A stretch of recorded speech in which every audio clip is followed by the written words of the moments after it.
The most beautiful sung musical on Broadway this year is Carousel, and Joshua Henry is kicking it with Soliloquy. What a beautiful rendition. Where did you come from to get to that space? I think what's really helping me right now, many things, but I'm a new father. And being a new father, singing a song like the Soliloquy, which is all about the discovery of what your child will think of you and where they'll be in the world, is where I'm living right now. So I'm glad that it's being received well, but right now it's a really true moment for me, asking those questions and going through all those emotions. Well, it's one of the best versions I've ever seen, so I'm impressed with it. She has now become an icon in musical theater, from Carole King to Beautiful to now playing the epitome of Julie Jordan in Carousel, Jessie Mueller. Wow, your roles read like a musical theater dream. Do you ever feel like you're living a dream, or is it where? Well, most of the time.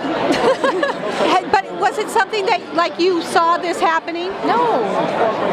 I was being a living, working actor in Chicago, and really proud and happy to be doing that. I'm feeling grateful that I was able to pay my rent, and ended up coming to New York with a show, which is unusual, and having an amazing experience, and just I still wake up every day and think that if I get to work as an actor, it's a privilege. I mean, what we do, getting to do what we love, is very special, and not everybody gets to do that. So you have brought such a deep understanding to Julie. What of you do you bring to the role?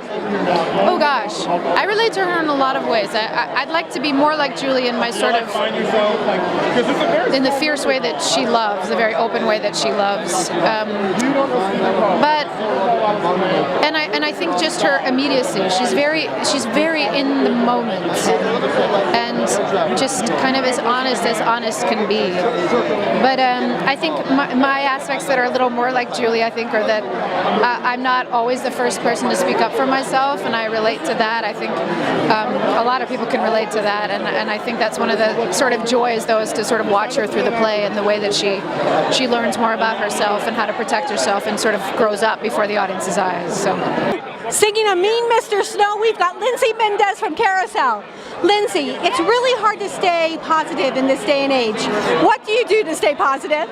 I think of all the amazing people I have in my life, and I think about the fact that I'm lucky enough to get to love what I do, and that getting to create theater and be around all of these wonderful people who all love to spread joy and affect an audience, it just couldn't be better for me.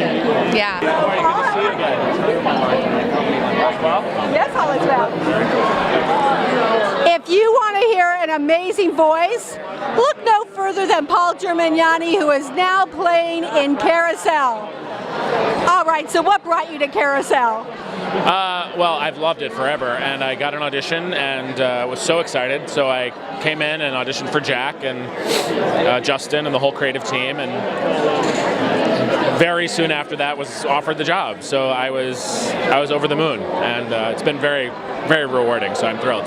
Now, I've always wanted to ask you this question, and forgive me if it's like a taboo subject, but your father is Alexander Gemignani, the best orchestrator known to man. Yes. Was it hard growing up in his shoes, being his son and being a singer? Yes.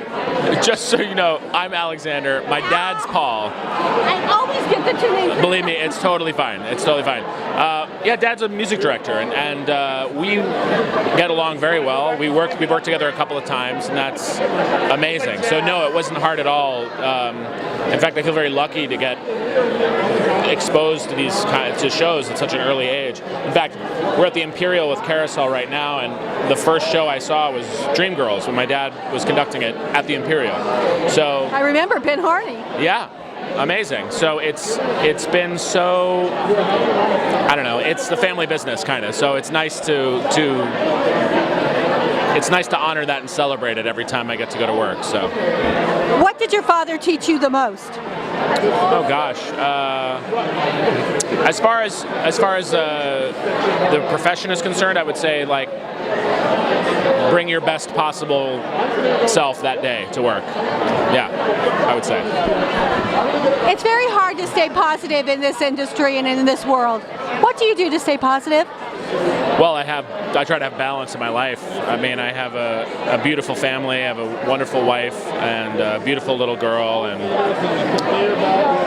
friends and hobbies and things I like to do that aren't theater related.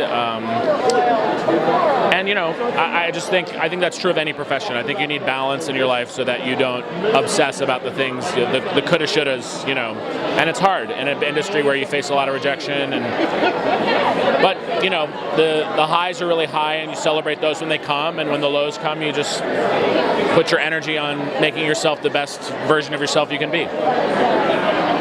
Is there a role or roles that you'd like to take on that you haven't had a chance to do yet? Oh yeah, I would say top of my list is probably Harold Hill. I've never done it, I've always wanted to do it. I got to play Sweeney out of town years ago for a really brief stint. I'd like to revisit that at some point, but I got a couple of years for that one. I'd like to see you do that, actually. Thank you. George and Sunny in the Park, if the hairline holds out. But I have the beard. There's toupees. That's true, there are toupees. I've heard of them. Yeah, I would say those. I mean,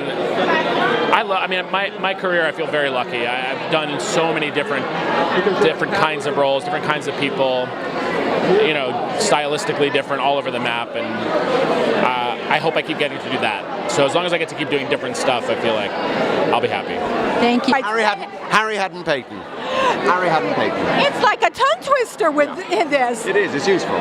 Did you never think that you would be playing this role? No. I mean, I did, but not for another 25 years. This was one that was on the agenda later on in my career. But I like it. I like it at this age, though. yeah, only so do I. I kind of think it's like a Barbara Cartland novel now. Yeah. Well, that's great. That's great. Where did you come from to pull this role out of your soul? Wow. Well, there's a history. I've loved singing. I have a degree in languages, so I know all about phonetics. It was like slightly tailor-made for me, this role. Yeah. And I have a repressed personality. It's sort of this era suits me as well. And I love playing characters that are buttoned up and not really in touch with their emotions, and getting a chance to unpeel that and show everyone what happens when you actually engage with how you're feeling. So you actually get to do your emotions and not take credit for it. Yeah.